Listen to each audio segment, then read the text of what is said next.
Nataša Goli-Klanac, direktorica sam poduzeća Esvacon Alveus. Bavimo se inženjerskim i poslovnim savjetovanjem. Kroz istraživanje i razvoj nastojimo uvesti nove tehnologije na tržište i potpomažemo te procese.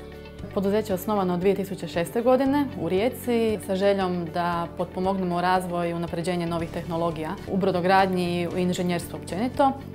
Imamo 11 zaposlenih, brodograditelja, strojara, ekonomista i matematičarku jednu, tako da predstavljamo jedan multidisciplinarni tim. Volimo inovativne stvari, nekakve izazove.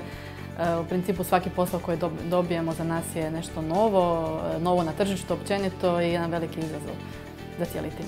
Jedna od inovacija koju razvijemo je tehnologija zakrpi, kompozitnih zakrpi za popravljanje brodskih struktura i cijevi. I tu smo s tom idejom u biti dobili potporu Ministarstva poduzetništva i kroz tu potporu i naše vlastito financiranje nastojimo tu inovaciju komercijalizirati. I sama ideja je da tu inovaciju što više u biti nastojimo plasirati na tržište.